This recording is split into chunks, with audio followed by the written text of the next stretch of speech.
Welcome to the Burning Bush. I've been finding something really interesting on the internet for the last 1-2 months, and that is the curious case of the monoliths.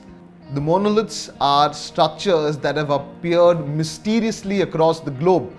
The first one was found in Utah in Arizona, and this one, the officials did not declare where it was, but people found out and went to that place. It became a sensation because it had appeared mysteriously. No one knew how it appeared, and people went there, clicked photos with it, sat on top of it, and over a period of time, different monoliths started appearing in different parts of the globe. It's not just it appeared, many of them also mysteriously disappeared, and every time this monolith came up, it was a sensation, it was there in the news. In fact, the very first one that was found in Utah in Arizona mysteriously also disappeared in 4 days. It mysteriously came and it mysteriously went. And every time people, looked at a monolith, they discussed from where has this monolith come. The first one was assumed to be a prop left over from a movie, The Space Odyssey. I think that was in the year 2001, or the movie was shot in 2001. And there have been so many speculations. Every time a monolith has appeared, there have been discussions. What does this monolith mean? From how has this come? In fact, it's so interesting. Every time I bring up this topic with my friends, we ask, okay, what does this monolith mean? Or where has it come from? Or who has put it here? Or why is it here? Or what could possibly be the reason that someone has put it here? In fact, all over the internet, you just type, the mysterious monoliths, and you'll get different reasons, or different people, or different assumptions as to who has put the monolith there. Something it's a prop from the movie. Some would even say aliens have brought it. They're sending us a message.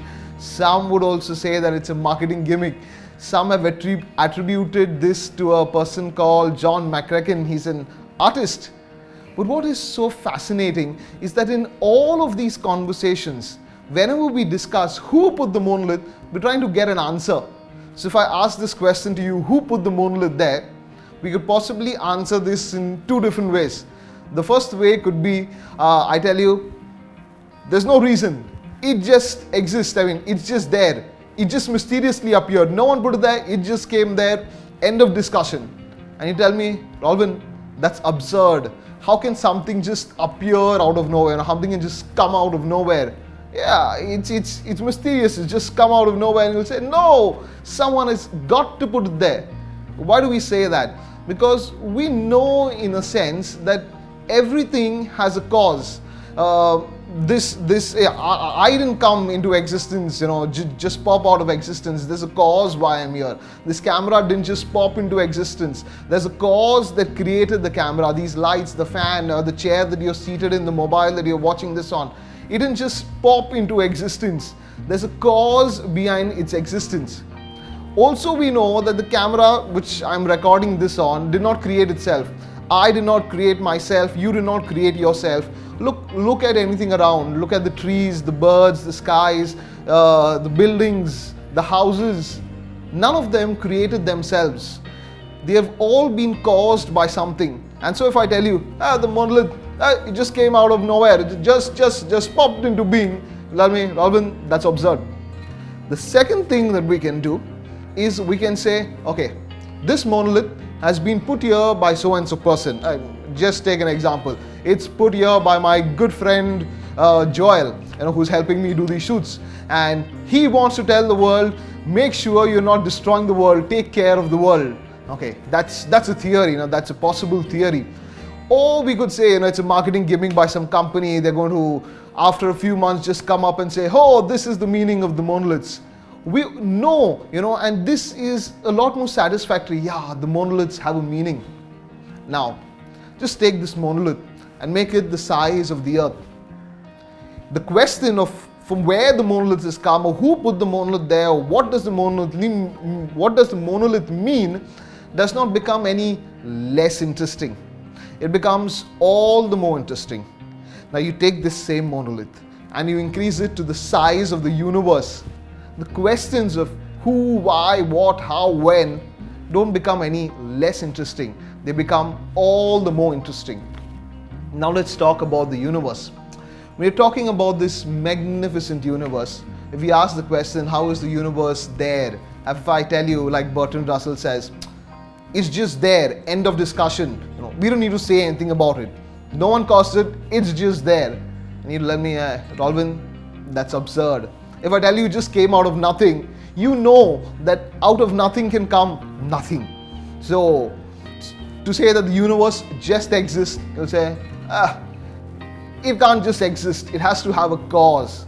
And then we can come to the second part and say, or to the second option and say, the cause of the universe is God. And that would make a lot more sense. Sometimes I find it so absurd when some of my atheist friends come to me and say, yeah, the universe is just there, no reason for it. And I say, that's absurd. The story of a scientist and an artist, very good friends. The scientist being an atheist, the artist being a theist. And it one day so happened that this scientist went to visit the artist. And at the artist's house, at the place of the artist, he saw this beautiful art of the solar system. The scientist was looking at this art and said, gosh, this is beautiful. The measurements are so precise, the colors are amazing, the size of the planets, the sun, the moon are so precise. This is absolutely fabulous. And he looked at the artist and said, who made this? And the artist looks at him and says, no, it just came. It just mysteriously appeared out of nowhere. And the scientist looks at him and says, hey, don't think I'm a fool. How can this mysteriously appear out of nowhere? To which the artist replies, if you can't believe that this small painting, okay, this small piece of art, or maybe a few feet piece of art can just appear out of nowhere, how can you possibly believe that this entire universe can just pop out of nothing? If I'd summarize this using the argument of Aquinas. It goes somewhat like this. You look around and you know that things exist. Everything exists. Just look around you and you know that things exist. Everything which has come to exist has a cause. Nothing is the cause of its own existence. Everything which has come to exist has a beginning, which means if I'm existing, I have a beginning. If this camera exists, it has a beginning. Look at the mountains, look at the birds, look at the trees. They all have a beginning, which means they are caused at some point in time. They have been caused to exist by something else. Now, this chain, like A caused B, B caused C, C caused D, cannot go on for eternity. It has to end at some time. And therefore, this chain of causes cannot go on for infinity. Now, there must be a first cause, something before everything else, that caused everything else to come into existence, but did not come into existence itself. Simply meaning that this one being did not come into existence, was not created, it was eternally there. And this is what we call God. Now, some people may have a problem calling this being God. So I say, if you don't want to call this being God, in the words of William Lane Craig, we can just call this being the extremely powerful, uncaused, necessarily existing, non-contingent, non-physical, immaterial, eternal being who created the entire universe and everything in it. Or we could just simply call him God, the one beautiful, fascinating, amazing, ever-loving Jesus.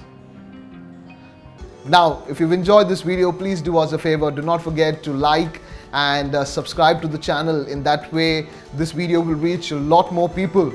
And also share this with your friends and your family. See you soon. Until we see you again, take care and God bless.